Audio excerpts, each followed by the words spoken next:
Ini menunjukkan bahwa apa yang kami lakukan, apa yang kami teliti dalam buku ini itu tidak salah. Karena yang kami teliti bahannya sama. Jadi sudah saya cek dan tinggal kemudian nanti keluar research yang terbaru yang diberikan oleh KPU adalah sama dengan yang saya teliti atau yang kami teliti. Artinya apa? Ijazah itu 99,9% palsu. Clear.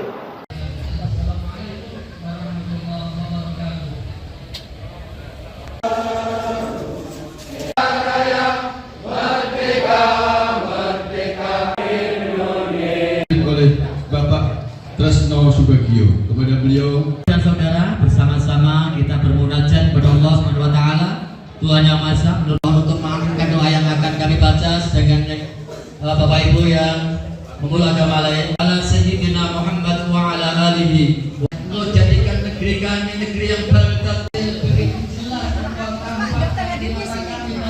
Allah jadikan negeri kami negeri yang bertertib. Indonesia Raya merdeka, merdeka. Mas Roy Suryo. Selamat pagi. Ini aja. Siap. Lakonnya sudah datang ini.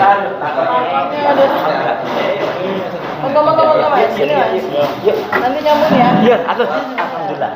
Oh, sudah. Pak, sehat selalu. Siap sehat. Mbak Uri. Nih. Alhamdulillah. Alhamdulillah, betul sekali tadi yang sampaikan. Kemarin siang, sebelum kalau mungkin teman-teman melihat saya teriak-teriak di atas mokom ya, di atas mobil komando ya, di depan KPK. Saya paginya ke KPU, Komisi Pemilihan Umum. Dan insya Allah itu juga pesan yang sangat bagus untuk KPUD di Surakarta agar mencontoh yang sudah dilakukan oleh KPU Pusat. Akhirnya kami mendapat, tim mendapat salinan ijazah yang digunakan oleh Joko Widodo ketika mendaftar untuk menjadi calon presiden di tahun 2019 dan 2014. Sementara yang kami dapat baru yang 2019. Ya gitu. Jadi baru satu. Kami masih menagih lagi untuk 2014. Apa pentingnya? Karena tidak mungkin sebuah salinan ijazah yang dilegislasi sekali itu digunakan beberapa kali. Nggak boleh. Jadi kalau digunakan itu ada batasnya. Jadi artinya kalau itu dilegalisasi, ya itu ya hanya digunakan pada saat itu. Makanya kami akan cek, benarkah dekan Fakultas Kehutanan yang melegalisasi pada tahun 2014 itu adalah orang yang ada pada saat itu, dekan yang bersangkutan. Karena yang 2019 sudah benar, itu yang kita lihat namanya Pak Dr. Budiadi, ya bukan Budiari tapi Budiadi, ya. Tapi kita masih menunggu yang 2014 yang kayak apa. Ini penting dan ini sekaligus alhamdulillah Dr. Tifa dan juga teman-teman semua, terima kasih matur nuwun atas semua doa dan supportnya. Ini menunjukkan bahwa apa yang kami lakukan, apa yang kami teliti dalam buku ini itu tidak salah. Karena yang kami teliti bahannya sama. Jadi sudah saya cek dan tinggal kemudian nanti keluar research yang terbaru yang diberikan oleh KPU adalah sama dengan yang saya teliti atau yang kami teliti. Artinya apa? Ijazah itu 99,9% palsu. Clear. Kami sampaikan clear. Karena apa? Karena bagaimana posisi cetaknya, bagaimana posisi logo. Mas Refli senang banget ketika saya nerangkan itu dan ada topi merah, ada juga teman yang dari Bandung ya, gitu. Bahwa cetakannya, ijazahnya itu berbeda dengan ijazah yang lain-lain. Coba teman bayangkan, dalam satu hari wisuda, harusnya kan cetakannya sama. Tiba-tiba cetakannya hari yang sama tuh kayak meleset. Fotonya tadinya begini, yang tempat milik orang ini gambarnya meleset. Itu kan nggak mungkin cetakannya sama. Itu yang terjadi pada ijazahnya Joko Widodo. Dibandingkan dengan Fronojiwo nomor 1115, dibandingkan dengan almarhum Hari Mulyono 1115, dibandingkan 1116, dibandingkan dengan Sri Murti Ningsih ya 1117 itu beda. Padahal tiga nama tadi sama persis. Posisi tulisannya, posisi logonya itu sama plek ketiplek. Sama plek. Ya punyanya Joko Widodo itu meleset. Yang kemarin saya lihat dari KPU juga meleset. Nah, berarti itu adalah yang tidak benar. Ya, kami masih nunggu dan insya Allah nanti akan dikejar oleh Pak Dr. Taufik yang ada di KPU di Betul. Solo, ya. Contohlah yang ada di KPU Jakarta, ya. supaya tidak terkena pasal dalam undang-undang kearsipan. Arsipan. 10 tahun nanti kalau nggak keluarin itu. 10 tahun. Itu 10 tahun. Itu yang pertama soal. Jadi itu kemajuan hari ini yang baru saya sampaikan ke teman-teman. Jadi nanti kalau Solo memuat itu yang kedua adalah soal anaknya. Selain kami punya rencana menerbitkan Gibran's Black Paper. Ya, kenapa hitam? Karena sejarahnya ngawur, lebih gelap.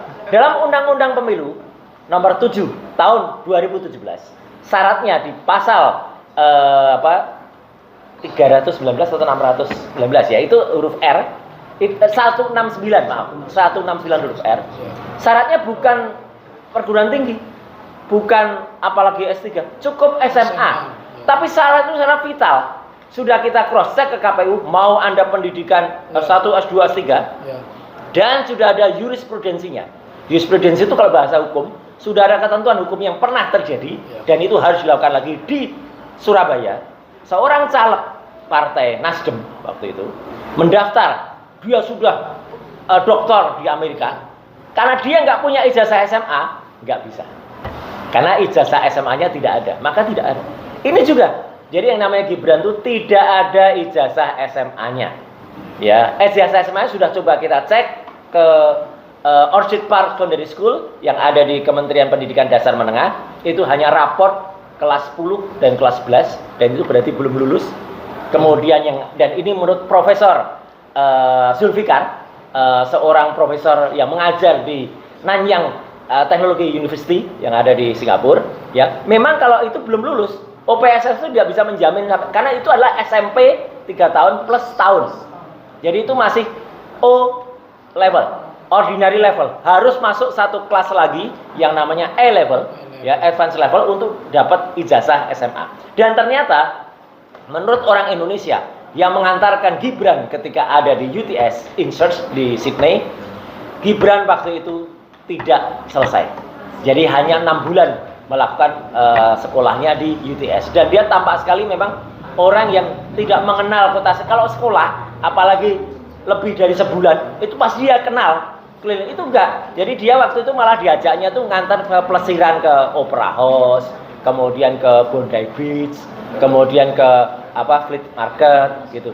Orang itu bukan menunjukkan orang yang pernah ke situ. Kalau orang pernah ke situ pasti nggak mau lagi ke situ.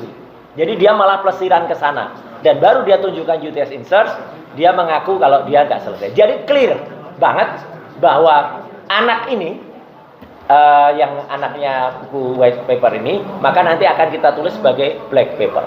Jadi artinya teman-teman semua, ya, itu kesimpulan yang ingin kami sampaikan. Dan singkat kata, ya, kami hadir sekali lagi untuk menjelaskan kepada masyarakat bahwa sebenarnya apa yang sudah terjadi ini sudah diramalkan oleh para pujangga kita dulu. Ya, apa yang terjadi ini sudah diramalkan dulu dengan kisah goro-goro. Bumi gunjang ganjing, langit kelap-kelap. Ya. Ono cerita ing Surakarta Hadiningrat. Ono sing jenenge Petruk. Wah. Itu dadi ratu. Petruk tahu dadi ratu. Petruk iki nemu jimat Kalimosodo. Ning ora iso pas dadi ratu. Dhewekne pating petakilan pas dadi ratu. Jenenge dadi Prabu Wel Kedhuel Bek, Prabu Kantong Bolong. Kenapa jenenge Kantong Bolong? Karena kantonge ana 17.000 triliun ning kantong. Ana 11.000 triliun ning kantong tengen. Kabeh zong. Petruk tau nyiptake kendaraan titihan sing jenenge SMK.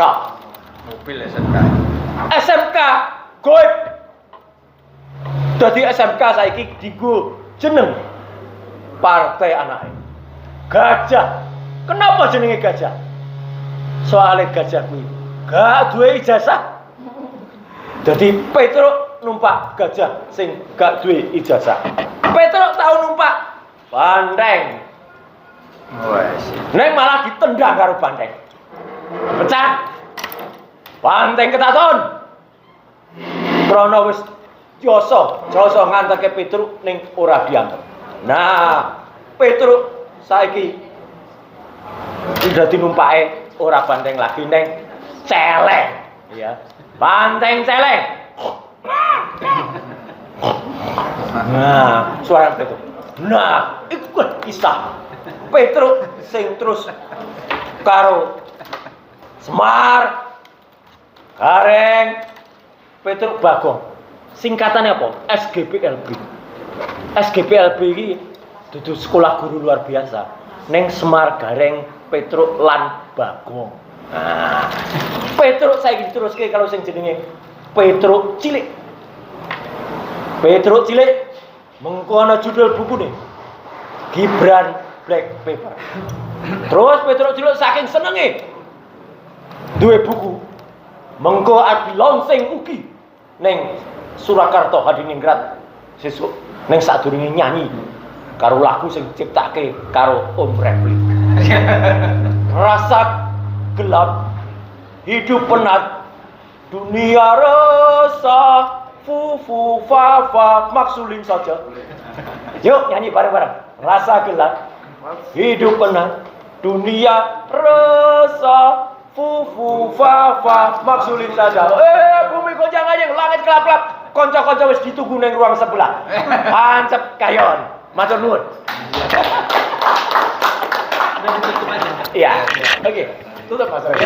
Ditutup aja ya. Ya. Saya nggak usah komentarkan Tifa sudah langsung di sana aja ya. Ya, oke. Kecuali nanti kalau mau ditanya di sana.